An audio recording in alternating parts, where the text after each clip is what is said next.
there are 6 offices in Myanmar, right?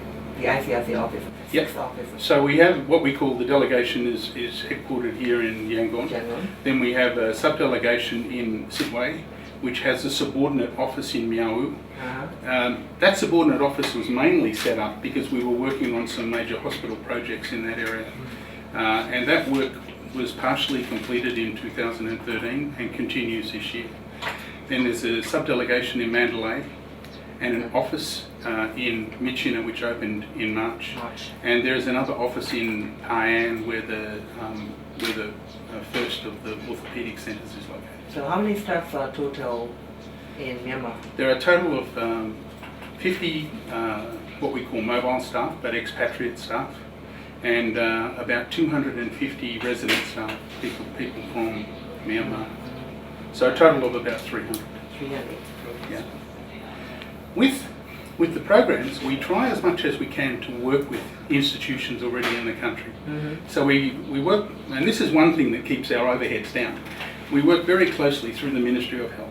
So we're not providing midwives, we're supporting the ones that are already there and helping with the training. Same thing with the Myanmar Red Cross Society, because they're our partner in the Red Cross movement. They have branches all over the country, and so we do a lot of our activities through them. And that means that we can provide financial or material support to them, but we don't establish a different kind of network to make programs happen.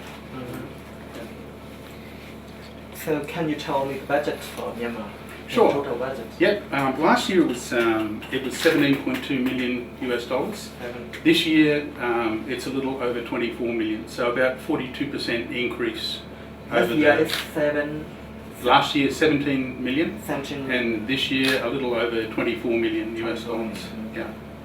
And that's not a reflection that the situation in Myanmar is becoming worse. It's a reflection on our ability to reach people who are in need. So you may be aware of the situation in regards of the Rakhine State. You may be aware of the situation that most of the NGOs, including the UN organizations, were badly criticized by their actions, which the local people think they give their support in bias with their religion and the race. So my point is, people from the Rakhine State badly criticized to the NGO and the UN organization for they're focusing on the Bengali, which means the Rohingya people, not to the Rakhine people. So, what is your opinion about that? From the start with our operations in Rakhine State, we knew that firstly it was important that we worked in full transparency with the authorities. So the first thing is that everything we do was cleared by the state or township authorities or district authorities. And then we also realised that it was necessary, because there are so many needs in Rakhine State, that the work we did was balanced between the communities. And so that was the start point that we took. When we have provided assistance to medical facilities, for instance, we always did it to facilities that were used by both communities. When we provided livelihood assistance that I mentioned earlier, trying to help people re-establish livelihood, often that was more balanced in favour of the Rakhine community than it was in favour of the Muslim community, because people had the capacity to use the kind of assistance we provided. So for instance, last year we provided seed, fertiliser and agricultural tools to 25 villages, and 25 Rakhine villages, and 2 others that were not Rakhine villages. So overall, we have always tried to maintain a balance between the 2 communities. We provided assistance to Rakhine refugees who returned from Bangladesh when they came across the border, but not a lot of that makes it into the media, because it's not kind of well reported, and I guess it's easy for people to put everybody in the same basket and say, well, you favour one community and you don't do anything for the other. But in fact, we have always tried to be extremely careful about balancing. Okay. But when the conflicts occurred, which I mean the local people attacked to the Yeah. NGOs. The ICRC was one of the organizations that was attacked. Yeah, that's true. And in fact, it disappointed us that happened, because it meant that programs that we were conducting for both of the communities were put on hold, because we either had the material or the equipment we were using to do things destroyed, or we lost our offices, all the computers were looted, and we had nowhere for staff to live. We didn't pull out of Rakhine when that happened. We still had more than 50 people in Rakhine, and we have been trying to maintain our programs as much as we could. But your point is valid. What people will tell you about mob violence is that it is extremely non-discriminatory. In other words, when a mob decides that they will do some damage, they tend not to be selective. So, you know, even though we have tried to explain to people that we are balanced and that our activities are transparent, and we had done a lot of activities to try to make people understand that our assistance was not in favour of just one community. Is it working? But that's No discrimination at all in regards to religion or the race in Rakhine State. You know, I think one of the reasons that the emergency, the correct term for them, the emergency coordination centres were established, was to try to make sure that there was, not only that there was visibility of what was being provided, but that people understood that that the authorities were looking at this. So when we had dealt with the ECCs, they were very happy to have ICRC recommence its activities. And since we recommenced our activities, we have not had any kind of question from them about the activities we are conducting. They are perfectly happy with what we do. I would say that if we had the ECCs beforehand, and if people understood that they could trust what the ECC say about programs, then people would have had a different idea about some organisations as well. Because we're not really doing anything differently than we did before in terms of the balance between the Rakhine and the Muslim community, and what we're trying to do.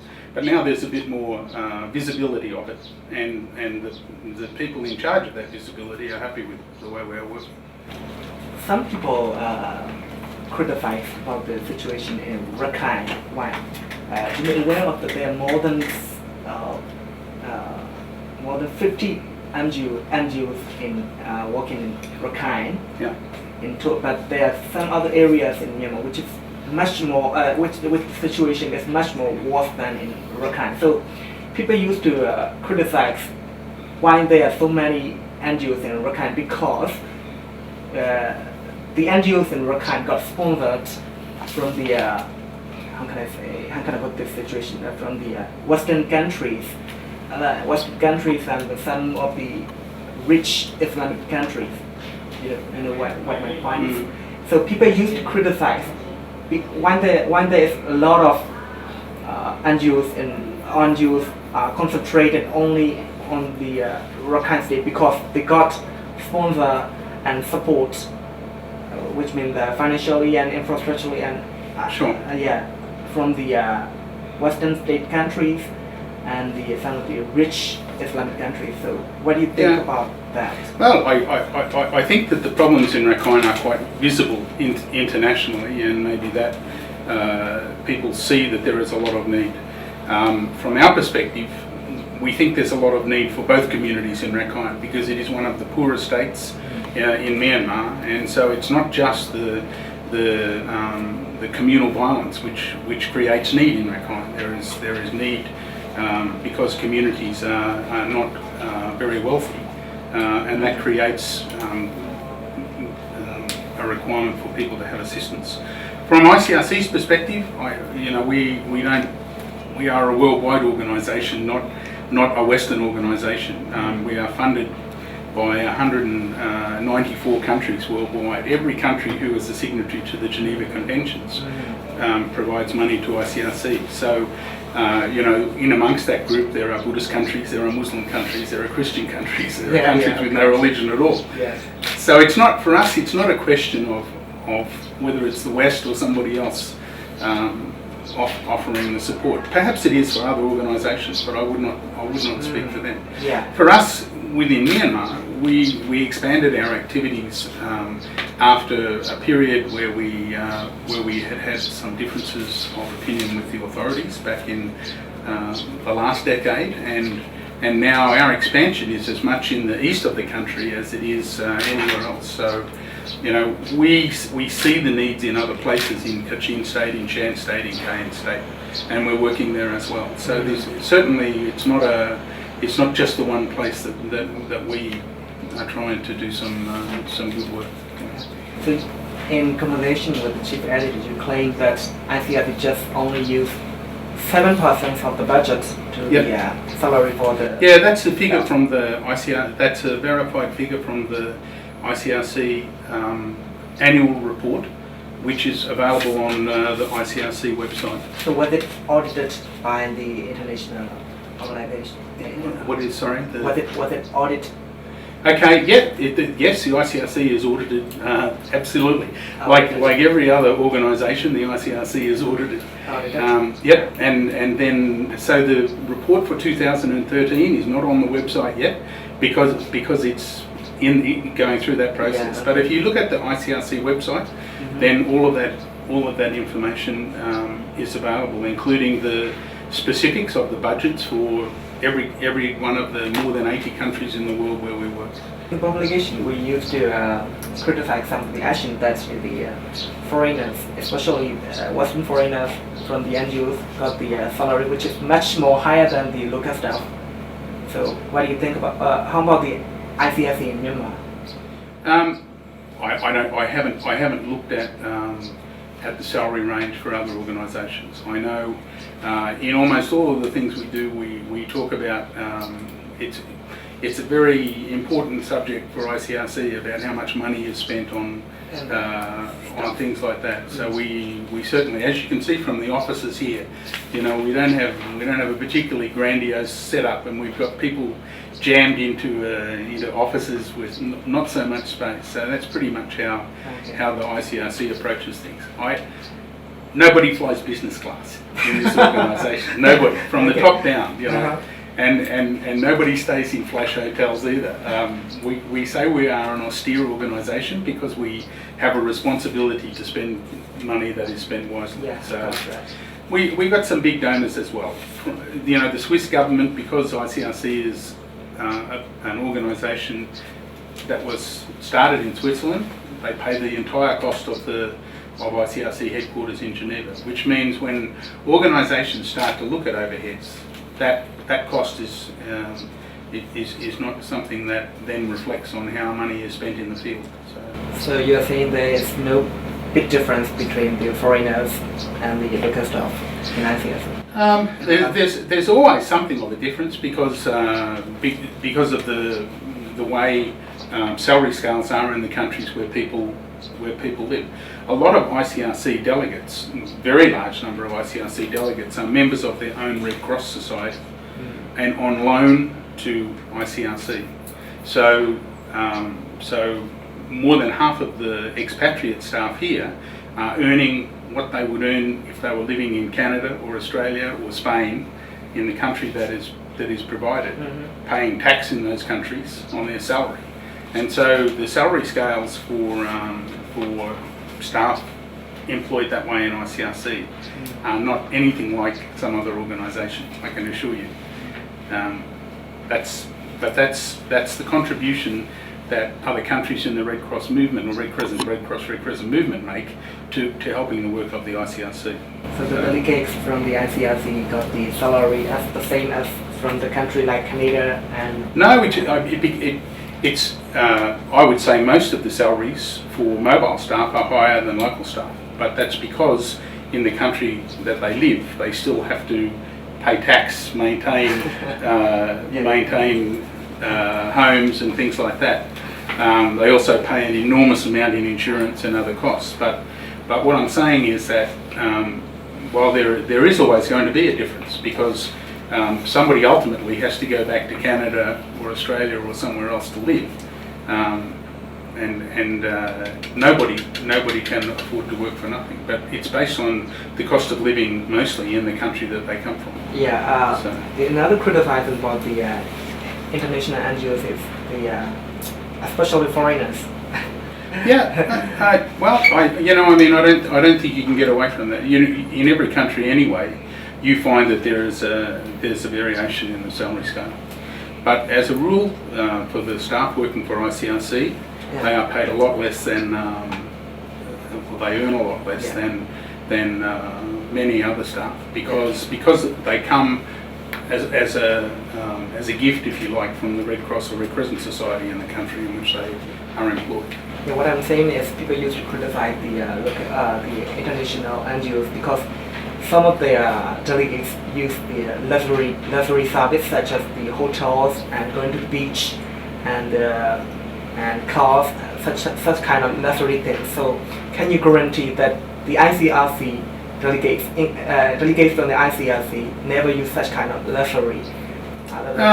We attend seminars. I mean, I was in Kuala Lumpur last week for a disaster management seminar that was run by another organisation. I stayed in the hotel that everybody else stayed in. So,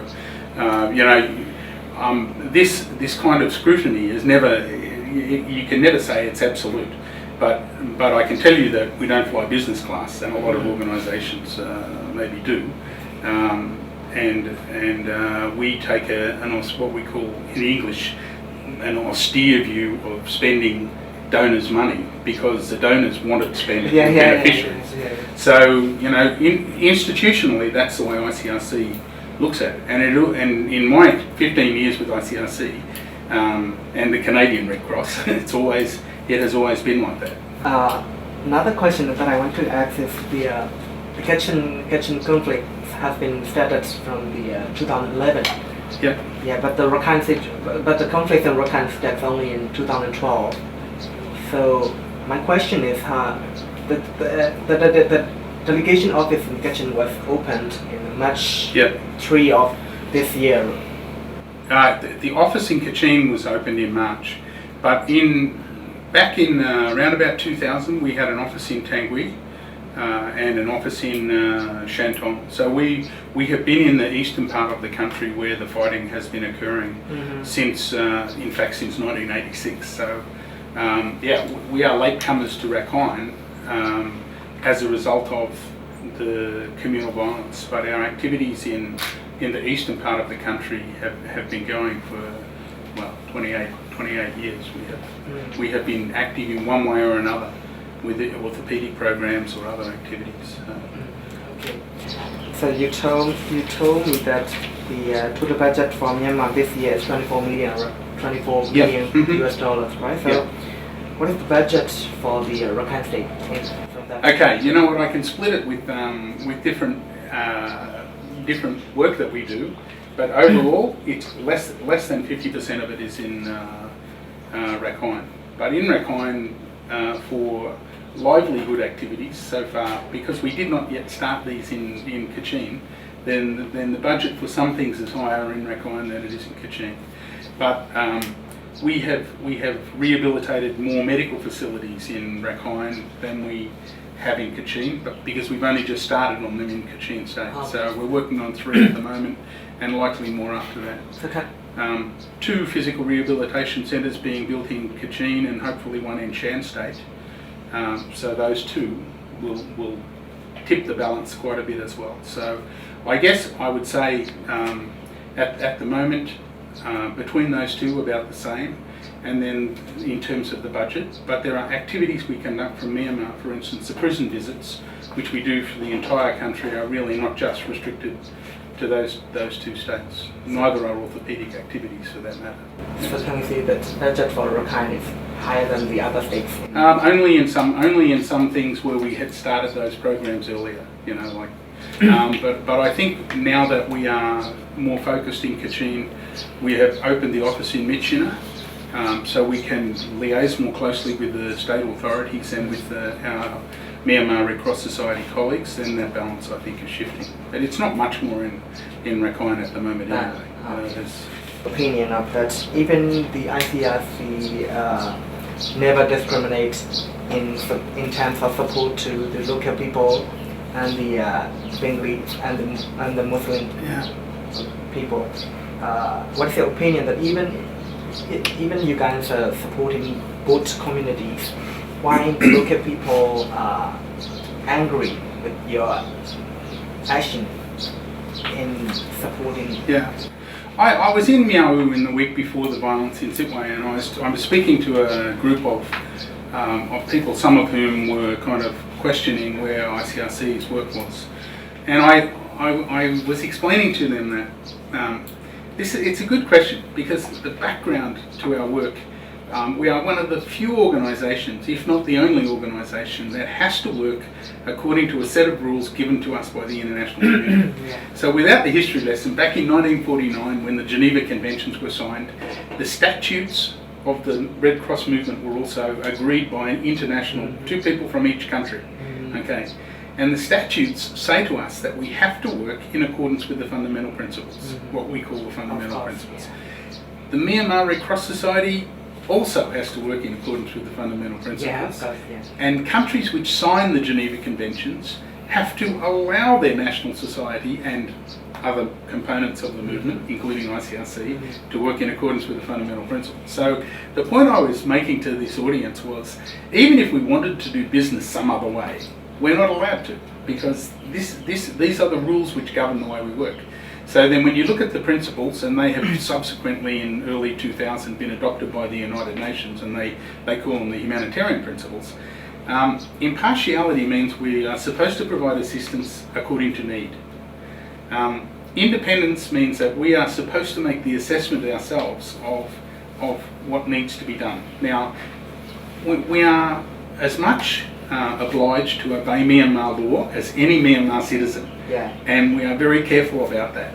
So that's why we don't consider talking to the authorities and working in close collaboration with the Ministry of Health, Ministry of Social Welfare, Ministry of Agriculture and others, the Home Ministry. We don't see that as being a compromise to independence. But we are always careful to make sure that people understand what it is that we think should be done, and then we get their agreement before we do it.